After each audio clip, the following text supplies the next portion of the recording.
이 사건은 2024년 12월 3일 현직 대통령인 피고인 윤석열과 김용현 등이 국민이 받을 고통은 아랑곳하지 않고 자신들의 권력욕을 위해 비상계엄을 수단으로 입법권과 사법권을 찬탈하여 권력을 독점하고 장기 집권할 목적으로 북한의 무력 도발을 유인하여 비상계엄 요건을 조성하려 하였으나 실패하자 헌법과 법률이 정한 실체적, 절차적 요건도 충족하지 못한 상태에서 국회에서 헌정 질서 내에서 정상적으로 이루어지고 있는 정치 활동을 내란을 획책하는 반국가 행위로 몰아 비상계엄을 선포하고 군과 경찰을 동원하여 국회의 권한 행사와 기능을 무력으로 정지시키는 한편 정치적 반대 세력에 대한 체포 및 비판 언론사 봉쇄를 시도하며 국회 무력화의 명분을 만들기 위한 부정선거 조작과 선거관리 사무 장악을 위해 군과 경찰을 동원하여 헌법기관인 중앙선거관리위원회의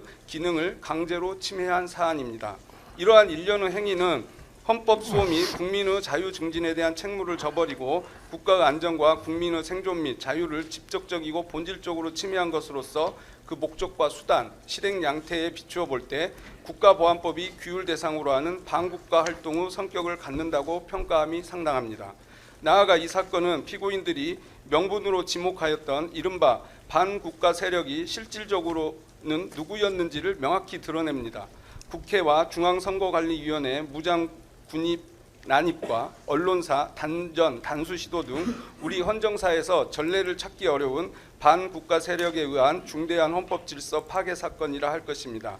특히 이 사건은 대통령 등의 단순한 권한 남용이나 입법한 국정 운영의 차원을 넘어 장기 집권을 위해 헌법이 설계한 국가 작동 구조를 무력화하고 군사력과 경찰력에 의해 국가 권력과 통치 구조를 재편하려 한 내란 범행이라는 점에서 국민과 국가에 준 충격과 불안은 이루 말할 수 없을 정도로 컸습니다. 비상계엄 선포 직후부터 국민은 1980년의 전두환, 노태우 세력의 비상계엄과 권력 찬탈의 기억을 떠올리며 극도의 불안과 분노를 표출하였고 국회 선관위 봉쇄, 정치인 체포 및 언론사 봉쇄 시도, 무장한 군과 경찰의 대규모 동원이라는 일련의 사태는 대한민국이 쌓아올린 민주주의와 법치주의의 성취가 일순간에 무너질 수 있다는 위기의식을 사회 전반에 확산시켰습니다. 비상계엄을 앞두고 소집되어 비상계엄 선포시까지 장시간 대기한 국무총리 한덕수, 행안부 장관 이상민, 국정원장 조태용, 법무부 장관 박성재, 대통령 비서실장 정진석, 안보실장 신원식, 민정수석 김주연, 안보실 차장 김태효 등 국가의 안전과 국민의 생명 및 자유 그리고 법치를 담당하는 지위에 있던 자들은 당시 총칼로 위협받거나 통제받지 않고 자유롭게 이동하고 통신할 수 있었고 실제 자유롭게 이동하면서 핸드폰을 사용하고 있었음에도 비상계엄을 선포하려 한다는 사실과 이를 위해 국무위원들을 소집하고 있다는 사실을 언론을 통해 국민에 알려 이를 제지하려는 시도조차 하지 않았습니다. 그들 중 단 한 명이라도 문자 메시지 등 통신으로 비상계엄 선포 예정을 외부에 알렸다면 2024년 12월 3일 비상계엄의 실행은 현실적으로 불가능하였을 것입니다. 정부와 대통령실에서 공직을 맡았던 자들은 국가의 안전과 국민의 생명, 자유가 중대하게 위협받는 상황에서 국민과 국가에 대한 봉사자로서의 책무에 따른 국가와 국민에 대한 충성을 저버리고 피고인 윤석열에 대한 충성과 그에 따른 권력 공유에 대한 탐욕을 선택하였습니다. 친위 쿠데타의 목적은 예외 없이 독재와 집권 연장이라는 것을 잘 알고 이에 동참하거나 묵인한 그들이야말로 국가 안전과 국민의 생명 및 자유를 위태롭게 하는 피고인 윤석열 등의 헌정질서 파괴행위, 소위 반국가 활동에 동조한 반국가 세력으로 평가받아 마땅한 자들이라 할 것입니다. 치안과 범죄 대응 직무를 수행하는 경찰청장과 서울경찰청장은 국회 야당 당사 언론사 봉쇄를 지시받고 주저없이 이를 이행하였고 지시를 받은 경찰 간부들 역시 주저없이 이를 이행하였습니다. 극히 일부 예외가 있었지만 군 사령관들의 지시를 받은 군 간부들 역시 같았습니다. 이번 내란은 국민의 저항과 국회의 신속한 조치로 극복할 수 있었지만 이와 같은 공직 엘리트들의 행태는 전두환 노태우 세력의 내란을 단죄하였음에도 불구하고 향후 비상계엄을 수단으로 한 친위 쿠데타에 의한 헌정질서 파괴 시도가 다시 반복될 위험성이 적지 않다는 것을 알 수 있게 합니다. 따라서 이번 재판을 통해 공직 엘리트들이 자행한 헌법 질서 파괴 행위를 전두환 노태우 세력에 의한 단죄보다 더 엄정하게 단죄함으로써 대한민국이 형사사법 시스템을 통해 스스로 헌정 질서를 수호할 수 있음을 보여주어야 할 것입니다. 이하에서 구형후 사유가 되는 이 사건 비상계엄을 수단으로 한 내란 범행이 헌법 질서와 국민주권, 민주주의의 근간에 어떠한 중대한 침해를 초래하였는지, 그리고 각 피고인이 그 과정에서 수행한 역할과 책임에 대하여 구체적으로 말씀드리겠습니다. 주요 혐의에 대한 증거관계입니다. 내란죄는 다수인이 공동하여 국가의 존립과 헌정 질서를 침해하는 집합범으로서 일부 가담자에게도 전부 책임의 원칙이 적용됩니다. 따라서 피고인들이 이 사건에서 발생한 여러 폭동행위에 전부에 직접 가담하지는 않았다고 하더라도 그중 일부 폭동행위에 가담하였음이 인정되는 이상 폭동 전체에 대하여 형사책임을 부담한다고 보아야 할 것입니다. 첫째, 범행의 동기 및 사전 모의입니다. 피고인 윤석열, 피고인 김용현, 피고인 노상호는 방첩사령관 여인영 등과 함께 2023년 10월 이전부터 비상계엄을 수단으로 한 내란을 준비하면서 군과 경찰을 동원하고 계엄사령관 포고령을 발령하여 국회 및 야당 당사를 봉쇄하고 주요 정치인을 체포 구금함으로써 국회의 기능을 무력화한 후 국가 비상입법기구를 통하여 입법권과 사법권을 장악하고 정치적 반대 세력을 일거에 제거하여 권력을 독점하고 헌법 개정을 통해 장기간 집권할 목적을 공유하였습니다. 이들은 선제적 군사 조치로 북한의 도발을 유인하는 방식으로 군사적 사태 등 비상계엄 선포 요건을 조성하려 하였으나 그러한 여건이 형성되지 않자 야당의 입법활동과 공직자 탄핵, 예상 삭감 등을 내란을 획책하는 반국가 행위로 몰아 반국가 세력 척결이라는 사유를 내세워 비상계엄을 선포하기로 계획 모의하였습니다. 이와 같은 사전 모의 사실, 비상계엄을 통한 권력 독점과 장기 집권 목적은 노상원의 수첩, 여인영의 휴대전화 메모, 최상목 기획재정부 장관과 이상민 행정안전부 장관 등에 대한 지시문건 등 객관적 자료와 모의에 참여한 피고인 김용현, 각종근, 이진우, 여인영 등의 진술로 충분히 입증됩니다. 둘째, 비상계엄의 위헌 위법성과 그에 대한 인식입니다. 이 사건 비상계엄은 헌법과 계엄법이 정한 실체적, 절차적 요건을 모두 결여한 명백한 위헌 위법한 조치입니다. 헌법과 계엄법은 대통령의 국가 긴급권 남용을 방지하기 위하여 비상계엄의 실체적 요건을 엄격하게 제한하고 있으나 계엄 선포 당시 이를 정당화할 객관적 사정은 전혀 존재하지 않았습니다. 이러한 사정은 평균적인 상식을 가진 사람이라면 누구나 인식할 수 있는 것이었고 피고인들 역시 그 위헌 위법성을 충분히 인식하고 있었습니다. 국무회의의 실질적 심의를 거치지 아니하였고 사전에 국무위원의 부서도 없었으며 국회에 지체 없이 통지하지도 아니하였습니다. 이와 같은 절차적 하자는 한덕수 국무총리, 최상목 기획재정부 장관 등의 진술로 충분히 입증됩니다. 셋째, 위헌 위법한 포고령 발령입니다. 이 사건 폭동 실행 과정에서 헌법과 법률에 반하는 포고령을 발령하고 이를 근거로 계엄 해제 요구한 의결을 위하여 국회에 진입하려는 국회의원을 체포하려 하였으며 계엄에 반대하는 국민의 정치적 의사표시를 제한하는 등 국민을 강압하였습니다. 이와 같은 포고령의 위헌 위법성은 과거 유사한 내용의 포고령 조항이 위헌 위법하다고 판단된 다수 판례와 피고인 윤석열 및 피고인 조지호에 대한 헌법재판소의 탄핵 결정 등에 의하여 명확히 확인됩니다. 따라서 포고령 발령 및 집행 행위가 폭동 행위에 해당한다는 점은 충분히 입증됩니다. 넷째, 군경을 동원한 국회 봉쇄 및 출입 통제입니다. 이 사건 내란 실행 과정에서 군과 경찰을 동원하여 국회를 봉쇄하고 국회의원들의 본회의장 진입을 차단함으로써 국회의 계엄 해제 요구한 의결을 방해하였습니다.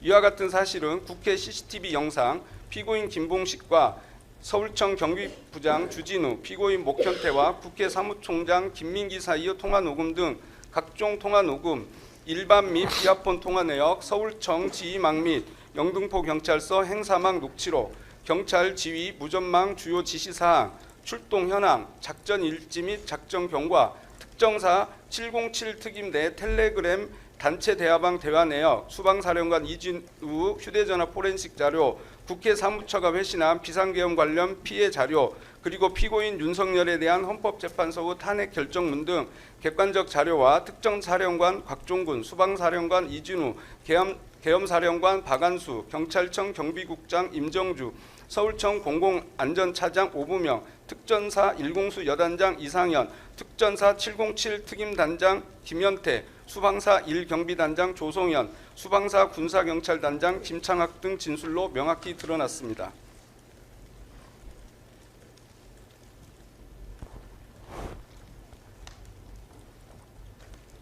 다섯째, 군경을 동원한 중앙선거관리위원회 봉쇄 및 출입 통제입니다.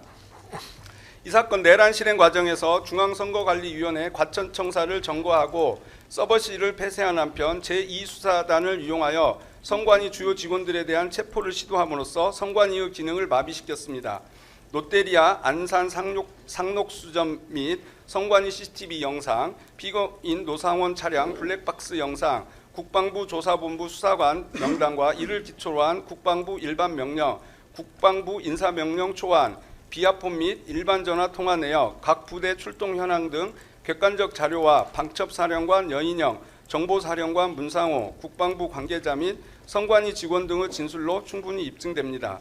또한 경찰과 특전사 병력은 선관위 외곽 및 주요 시설에 대한 경계와 점거, 출입 통제를 실행하였으며 이는 선관위 CCTV 영상, 112망 무전기록, 작전 일지 및 작전 경과보고 등 객관적 자료와 관련 지휘관들의 진술로 확인됩니다. 여섯째, 주요 정치인 등 체포조 운영입니다. 이 사건 내란 실행 과정에서 국회의원과 주요 정치인 등 이른바 반국가 세력으로 지목한 인사들의 신병을 확보할 목적으로 합동체포조를 편성 운영하였습니다. 이와 같은 사실은 반국가 세력 합동체포조 관련 계획이 기재된 방첩사령관 여인영의 휴대전화 메모와 피고인 노상원의 수첩, 국수본 및 경찰 간부와 방첩사 국방부 조사본부 관계자들 사이의 통화 녹음, 피고인 윤석열과 국정원 1차장 홍장원, 피고인 조지호와 방첩사령관 여인영 등 주요 인물들 간의 통화 내역, 카카오톡 단체 대화방 대화 내역, 홍장원 1차장의 자필 메모, 실무자들 사이의 통화 및 문자 메시지 내역, 비상대기 인력 현황과 부대 일지, 그리고 피고인 윤석열에 대한 헌법재판소 탄핵 결정문 등 객관적 자료와 방첩사령관 여인영, 국방부 조사본부장 박헌수, 국정원 1차장 홍장원, 방첩수사단장 김대우, 방첩사 수사조정과장 구민혜 등의 진술로 충분히 입증됩니다. 일곱째, 주요 언론사 단전 단수 및 민주당사 봉쇄입니다. 정치적 반대 세력 제거를 위해 1공수 여단 등 특전사 병력을 투입하여 민주당사를 봉쇄하고 당사 내부에 있던 인원 전원을 강제로 끌어내려 하였고, 언론사 단전 단수를 통한 봉쇄를 통해 비상계엄 반대 여론 확산을 차단하려 하였습니다. 이와 같은 사실은 특전사 작전 일지, 1공수 여단장 이상현과 부대원 간의 통화 녹음 등 객관적 자료와 특전사령관 곽종근, 1공수 여단 참모장 김병준, 3대 대장 장희재 등의 진술과 행정안전부 장관 이상민의 지시를 하달받은 소방청 관계자들의 진술로 충분히 입증됩니다. 피고인들 양형 관련입니다. 형법 제51조 양형의 조건은 형을 정함에 있어서는 범인의 연령, 성행, 지능과 환경, 피해자에 대한 관계, 범행의 동기, 수단과 결과, 범행 후 정황 등을 참작하여야 한다고 규정하고 있습니다. 이 사건 내란 범행의 중대성에 대하여 말씀드린 후 피고인들에게 개별적으로 적용되는 양형의 조건들을 살펴보는 방법으로 피고인들에 대한 구형 의견을 진술하겠습니다. 내란 범행의 중대성 1. 공동체 존립 위협하는 내란 범행의 중대성. 내란죄는 폭동에 의하여 불법으로 국가조직의 기본 제도를 파괴함으로써 헌법이 설계한 민주적 기본 질서와 국가의 존립을 위태롭게 하는 범죄로서 그 성격과 중대성에 있어 어떠한 범죄와도 비교될 수 없는 중대 범죄입니다. 과거 사례는 내란은 그 본질상 군사력 또는 이에 준하는 무력 사용이 수반될 수밖에 없고 특정 세력의 권력 장악이나 정권 교체에 그치지 아니하며 권력 장악과 유지 과정에서 국가 공동체의 근간이 파괴되거나 국민 다수의 생명, 신체, 재산 및 자유가 무차별적으로 침해되는 결과로 이어졌다는 사실을 알려주고 있습니다. 그래서 동서고금을 막론하고 사회 공동체의 존립과 안전을 근본적으로 해야 하는 범죄에 대하여는 가장 극한 형벌로 대응하고 있습니다.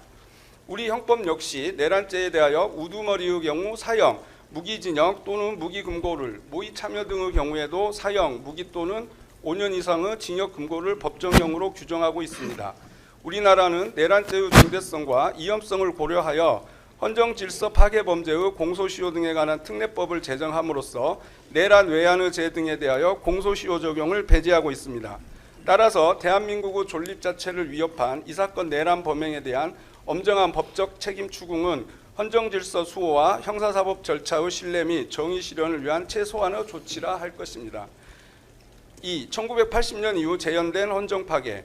2024년 12월 3일 피고인 윤석열이 선포한 비상계엄은 1980년 5월 17일 전두환, 노태우 권력이 권력 찬탈을 위하여 단행한 5.17 비상계엄 전국 확대 조치 이후 44년 만에 이루어진 것으로서 우리 헌정사에서 갖는 의미와 충격이 매우 큽니다. 5.17 비상계엄 전국 확대 조치는 강주 민주화 운동에 대한 유혈 진압으로 이어졌고 국가 최고 권력이 헌법의 울타리를 벗어나 공권력을 동원하여 무자비한 폭력을 행사할 경우 어떠한 참혹한 결과가 초래되는지를 우리 사회에 뚜렷하게 각인시켰습니다. 이러한 역사적 경험은 다시는 비상계엄을 수단으로 한 권력 찬탈과 헌정 파괴가 반복되어서는 안 된다는 국민적 합의로 이어졌고 이후 1987년 6월 항쟁을 거쳐 대통령 직선제 도입, 국회 권한 확대, 헌법재판소 설치 등 헌법 개정을 통해 자유민주적 헌정 질서가 확립되는 계기가 되었습니다. 그 결과 대한민국은 대통령을 비롯한 국가 권력이 헌법의 울타리 안에서 제도적으로 견제, 통제되는 체제를 구축하였고 국민 스스로는 물론 국제사회로부터도 안정된 민주주의 국가로 평가받아 왔습니다. 그런데 이번 비상계엄 선포와 이 사건 내란 범행으로 인하여 그동안 어렵게 쌓아왔던 대한민국은 안정된 민주국가라는 국민의 자긍심과 국제사회의 신뢰는 심각하게 훼손되었습니다. 3. 정치적 중립 및 국민에 대한 충성 의무 있는 군경동원. 대한민국 헌법 제5조 제2항은 국군의 정치적 중립성과 본질적 임무를 명시하고 있으며 군인의 지휘 및 복무에 관한 규정 제20조는 군인의 국민의 생명 신체 보호와 국민에 대한 충성 의무를 명시하고 있습니다. 그리고 국가경찰과 자치경찰의 조직 및 운영에 관한 법률 또한 경찰의 본질적 임무가 국민의 자유와 권리 및 불가침의 기본적 인권을 보호하고 사회 공공의 질서를 유지하는 데 있음을 선언하고 있습니다. 이는 우리 역사에서 반복되어 온 군 병력 동원에 의한 군사 반론과 국헌 문란 행위에 대한 깊은 반성을 바탕으로 군과 경찰이 국내 정치 갈등이나 권력 유지를 위한 수단으로 동원되어서는 안 된다는 헌법적, 역사적 교훈을 제도적으로 확립한 결과입니다. 군과 경찰은 그 임무 수행의 특성상 파괴력과 살상력을 가진 무력이 수반되고 집중될 수밖에 없고 이에 따라 이를 통제하는 국가 권력에는 해당 무력을 헌법과 법률에 따라 적법하고 엄격하게 관리, 운영하여야 할 강력한 의무가 부과됩니다. 그럼에도 불구하고 피고인 윤석열 등은 군과 경찰을 동원한 내란 범행을 감행함으로써 군경의 정치적 중립성과 본질적 기능을 심각하게 훼손하고 성실하게 복무하던 다수 군인과 경찰의 사기 및 그에 대한 국민 신뢰에 중대한 손상을 입혔습니다. 4. 국민 갈등 및 국론 분열. 비상계엄 선포 이후 피고인 윤석열에 대한 수사 및 탄핵 재판 과정에서 나타난 바와 같이 이 사건 내란 범행은 우리 사회 전반에 걸쳐 갈등과 국론 분열을 초래하였고 그러한 현상은 일시적인 것에 그치지 아니한 채 현재까지도 지속되고 있습니다. 이러한 갈등과 국론 분열은 정치적 반대 세력을 반국가 세력으로 규정하고 그 척결을 내세운 비상계엄 선포가 없었다면 발생하지 않았을 것이며 또한 비상계엄 해제 후 피고인 윤석열 등의 선동이 없었다면 확산되고 지속되지 않았을 것입니다.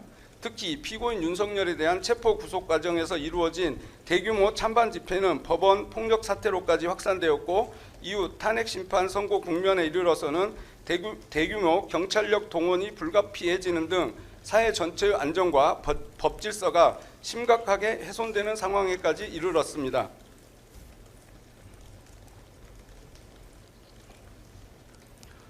5. 대한민국 경제 상황 악화 및 국가 신인도 추락.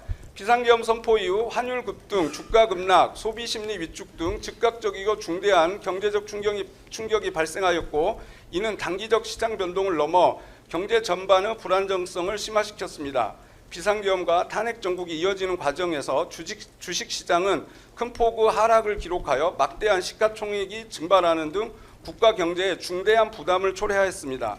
나아가 국책연구기관과 한국은행은 해당 사태와 정치적 불안정이 경제 성장률 하락의 주요 요인으로 작용하였음을 공식적으로 평가하고 있으며 이 사건 내란 범행이 거시경제 전반에 실질적인 악영향을 미쳤음이 확인됩니다. 더욱이 이 사건은 대한민국 민주주의 수준과 국가 경쟁력에 대한 국제적 평가에도 중대한 타격을 주어 주요 국제기관의 민주주의 지수 및 국가 경쟁력 순위가 하락하고 해외 언론 역시 이를 헌정 질서와 민주주의의 중대한 후퇴로 평가하였습니다. 이러한 평가는 대한민국이 장기간 축적해온 국가 신뢰와 국제적 이상을 단기간에 훼손하는 결과를 초래하였으며 그 부정적 영향은 장기간 지속될 가능성이 큽니다.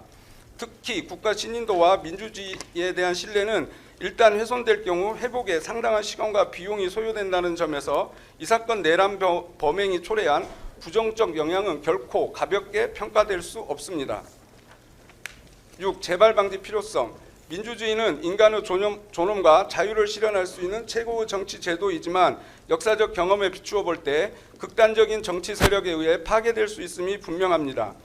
피고인 윤석열은 자유민주주의를 지키기 위하여 비상계엄을 하였다고 주장하나 그가 위헌위법적인 비상계엄을 통하여 국회 및 선거관리위원회의 기능을 훼손하고 국민의 정치적 자유, 언론 출판의 자유, 생명, 신체의 자유 등에 중대한 위협을 가하고 전공의 처단 등 특정 직업군에 대한 위해적인 언사로 직업의 자유 등을 침해한 것은 그 자체로 자유민주주의 헌정 질서를 파괴한 것입니다. 나아가 이 사건은 비상계엄의 준비와 실행이 대통령 개인의 단독적 판단에 따른 것이 아니라 이를 인식하고도 비상계엄 성공 후 권력 공유를 위해 다수 공직 엘리트들의 동조와 방임에 따라 실행에 이른 구조적 사안입니다.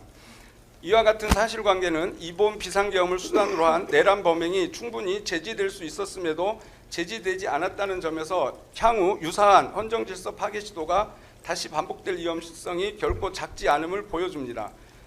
대한민국은 4.19 혁명, 5.18 민주화운동, 6월 민주화운동 등 민주주의 쟁취를 위한 수많은 희생의 역사를 지니고 있는 바 이러한 역사적 경험에 비추어 볼 때 다시는 권력의 독점과 유지를 목적으로 민주주의가 훼손되는 일이 반복되어서는 안 됩니다. 따라서 이 사건 법정에서 피고인들과 그에 가담하거나 동조한 세력에 대한 엄정한 책임 추궁과 단죄는 헌정 질서를 수호하고 재발을 방지하기 위한 필수적인 조치라 할 것입니다. 7. 엄정한 형벌의 필요성 및 양형에 관한 판단. 일반적으로 사회 공동체의 존립과 안전을 근본적으로 해하는 범죄에 대하여는 동서고금을 막론하고 가장 엄정한 형벌로 대응해 왔으며 형벌의 양정에 있어서는 범행 이후 태도, 특히 진정한 반성 여부가 가장 중요한 고려 요소로 작용하여 왔습니다. 이는 형벌이 단순한 응보에 그치는 것이 아니라 공동체의 기본 질서를 수호하고 유사 범행의 재발을 방지하기 위한 규범적 기능을 수행하여야 하기 때문입니다. 그러나 피고인 윤석열 등은 이 법정에 이르기까지 자신의 행위가 헌법 질서와 민주주의에 어떠한 중대한 침해를 초래하였는지에 대하여 진지한 성찰이나 책임 인식을 보이고 있지 않습니다. 오히려 피고인 윤석열 등은 독재와 장기 집권이라는 권력욕에 따른 위헌위법적인 비상계엄의 선포와 실행을 자유민주주의 수호를 위한 통치행위라고 경강부회하고 있습니다. 8. 이 사건의 가장 피해자인 국민의 엄벌 호소. 이 사건 내란 행위로 인한 가장 큰 피해자는 독재와 권위주의에 맞서 오늘의 민주주의와 자유를 피와 희생으로 지켜낸 우리 국민입니다. 국민의 숭고한 희생으로 지켜온 민주주의와 법치 등 소중한 헌법 가치와 자유 등 핵심 기본권이 이 사건 내란 행위로 한순간에 무너져 버렸습니다.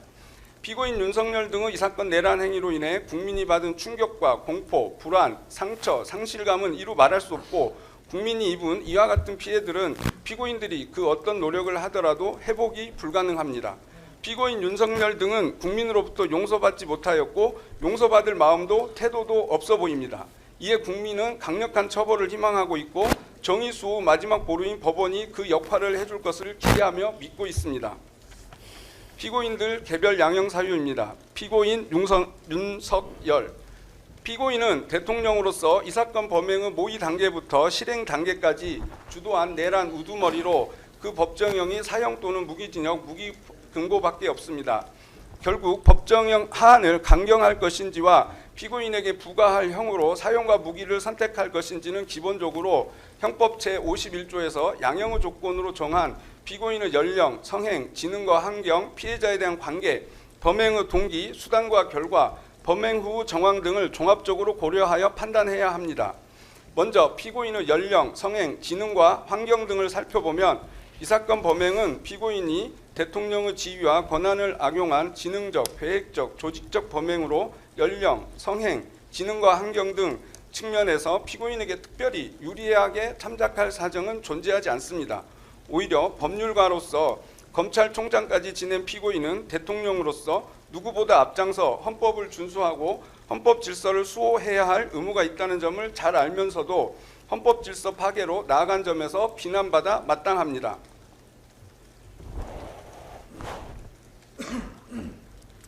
다음 범행의 동기에 대하여 말씀드리겠습니다. 피고인은 비상계엄 선포 사유로 주장하는 정치적 상황이 전개된 2024년 12월 무렵보다 훨씬 이전인 2023년 10월 이전부터 비상계엄을 수단으로 사법권과 입법권을 장악하여 권력을 독점하고 장기간 집권할 목적으로 비상계엄을 준비하여 왔습니다.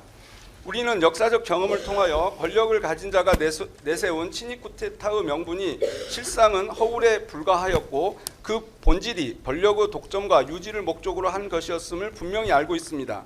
비상계엄 당일 실제로 실행된 행태와 비상계엄 준비 과정 그리고 비상계엄 당일 생성 교부된 각종 문건에 비추어 볼 때 비상계엄 하에서 실행되었거나 지시대로 실행될 경우 그 행위들은 필연적으로 헌법 개정을 통한 권력의 독점과 유지로 이어질 수밖에 없는 돌이킬 수 없는 조치들에 해당합니다. 임기가 3년 6개월 남아있던 국회를 구성하는 약 190석의 야당을 이른바 반국가 세력으로 몰아 척결함으로써 국회의 기능을 무력화하고 대통령 임기 종료일인 2027년 5월 9일 이후까지 국가 비상입법기구를 존속시키기 위해서는 비상계엄 상태를 지속한 채 대통령 선출과 관련된 헌법을 개정하여 대통령직을 유지하는 구조가 전제될 수밖에 없습니다. 헌법 개정은 제적의원 3분의 2 이상의 찬성을 요하므로 국회의 기능을 정지시키고 이를 국가 비상입법기구로 대체하지 않고서는 비상계엄 세력이 의도하는 헌법 개정은 현실적으로 불가능합니다. 아울러 대통령 임기 종료 이전에 새로운 국회를 구성하기 위해서는 헌법에 의해 보장된 국회의원의 임기를 단축하는 헌법 개정 역시 필수적으로 요구됩니다. 이와 같은 일련의 조치들은 단기간의 권력 향유를 목적으로 선택될 수 있는 성질의 것이 아니며 단지 자녀 임기 2년 5개월 동안의 권력 유지를 위하여 비상계엄을 주도하거나 이에 가담할 합리적 이유는 존재하지 않습니다.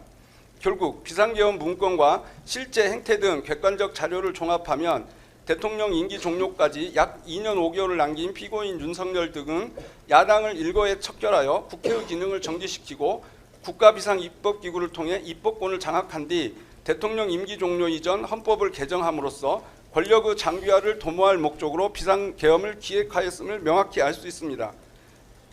정치적 반대 세력 제거를 통한 권력의 독점과 유지, 즉 독재와 장기 집권을 목적으로 장기간 준비한 끝에 이 사건 비상계엄을 선포하였음이 명백하고 피고인은 이러한 목적을 감출 필요가 있고 인정할 수도 없으므로 경고성 계엄 등을 주장하며 비상계엄의 동기를 야당에 돌리는 허위 주장을 반복하며 지지자들을 선동하면서 실체를 왜곡하고 있는 것입니다. 결국 피고인의 이 사건 내란 범행은 과거 권력의 찬탈과 유지를 목적으로 비상계엄을 남용했던 것과 마찬가지로 순전히 피고인의 권력 독점과 장기 집권 권력욕에 오로지 국가와 공동체의 이익을 위해서만 사용되어야 할 군경 등 인적, 물적 자원을 동원한 것이므로 그 재질이 매우 무겁습니다. 다음으로 범행의 수단과 방법에 대하여 보겠습니다.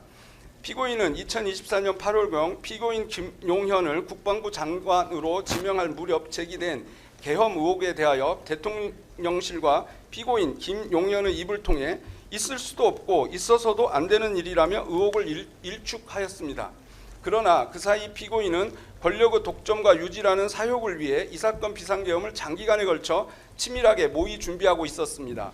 국민을 속인 것입니다. 피고인은 비상계엄 실행에 필요한 군경을 동원하기 위하여 특전사, 수방사, 방첩사를 지휘하는 사령관을 중장으로 진급시켜 보직시킨 뒤 이들을 수시로 대통령 관저로 은밀히 불러 당시의 여소야대 정치 상황이 비상계엄 선포 없이는 해결이 어려운 것처럼 반복적으로 주입하는 방법으로 그들을 위헌적 비상계엄에 유인하였고, 결국 그들은 역사에 영원히 기록될 내란의 핵심 공범이 되어 구속재판을 받고 있습니다.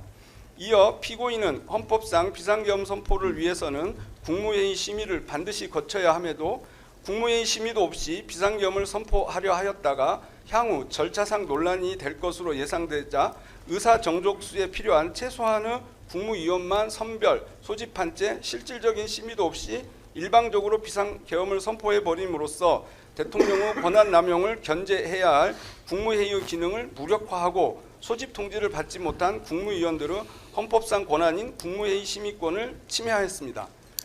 그러고 나서 마치 국무회의 심의를 적법하게 거친 것처럼 계엄 해제 이후에 국무총리와 국무위원들의 부서를 조작하기도 하였습니다.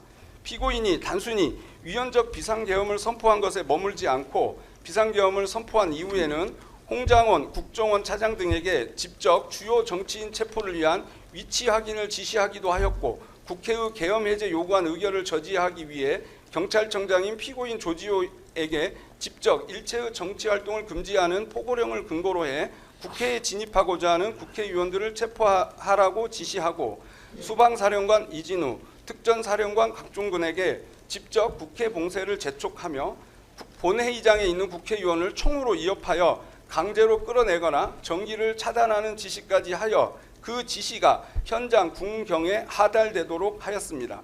피고인은 국회가 계엄 해제 요구안을 의결한 이후에도 지체 없이 계엄 해제를 선포하지 않은 채 국회의 해제 요구를 거부하거나 비상계엄을 선포할 방안까지 모색하다가 국회의 비상계엄 해제 의결 후 군의 태도가 소극적으로 바뀌어 따르지 않을 것으로 보이자 계엄 해제를 공표할 수밖에 없게 된 것이며 자발적으로 중단한 것이 아닙니다.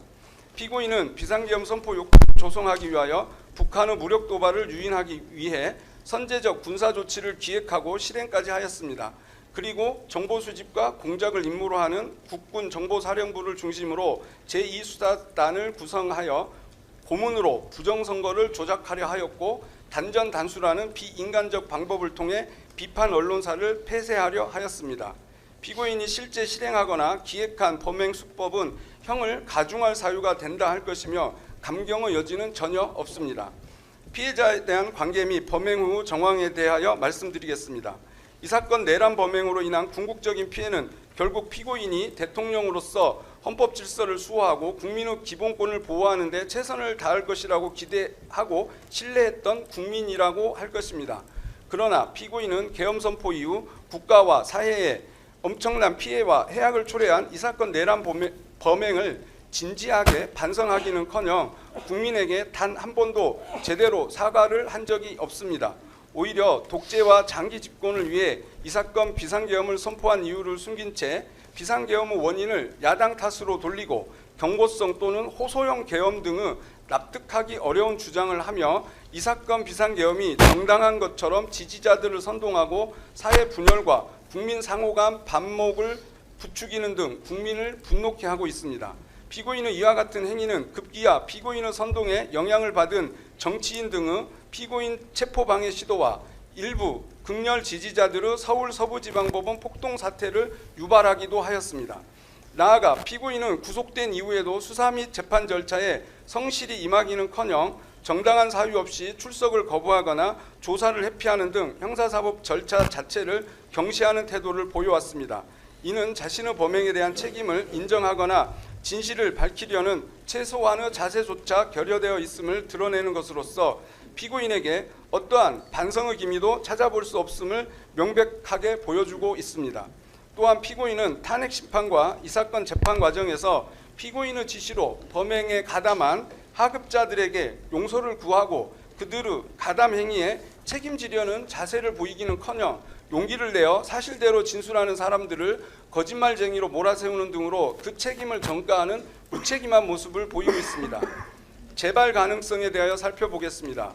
1980년 5.17 비상계엄 전국 확대 조치 이후 민주화를 거치고 재판을 통해 1997년 5.17 군사 반란 등을 주도한 전두환, 노태우 두 전직 대통령을 무기징역 등으로 단죄하면서 우리 국민은 다시는 비상계엄을 수단으로 한 친위 쿠데타가 일어나지 않을 것으로 생각했고, 이 사건 비상계엄 선포 당시에 많은 국민이 비상계엄 선포 소식을 듣고 가짜 뉴스로 취급하였습니다. 하지만 전두환, 노태우 세력 단죄의 역사가 있음에도 비상계엄을 수단으로 내란을 획책한 피고인을 비롯한 공직 엘리트들의 행태를 통해 국민은 비극적 역사가 반복되지 않도록 다시금 전두환, 노태우 세력에 대한 단죄보다 더 엄정한 단죄가 필요함을 실감하게 되었습니다. 따라서 피고인에 대한 형을 정함에 있어서는 재발 가능성을 진지하게 고려할 필요가 있습니다. 내란 우두머리죄에 대한 법정형은 최고 사형, 최저 무기금고입니다. 위와 같은 양형 조건에 비추어 볼 때 참작할 만한 감경 사유가 전혀 없는 피고인에 대하여 법정 최저형인 무기형으로 형을 정하는 것이 과연 양형의 원칙에 부합한지에 관하여 신중한 검토가 필요합니다. 대한민국은 사실상 사형 폐지 국가라고 합니다. 사형을 집행하지 않기 때문입니다. 그러나 사형은 구형되고 있고 선고되고 있습니다. 대한민국 형사사법에서의 사형은 집행하여 사형을 시킨다는 의미가 아니라 공동체가 재판을 통해 범죄 대응 의지와 그에 대한 신뢰를 구현하는 것으로 기능하고 있는 것입니다. 피고인은 반성하지 않습니다. 양형에 참작할 사유가 없고 오히려 중한형을 정해야 합니다. 따라서 법정형 중 최저형으로 형을 정함은 마땅하지 않습니다. 법정형 중 최저형이 아닌 형은 사형밖에 없습니다. 이에 피고인 윤석열에게 사형을 구형합니다.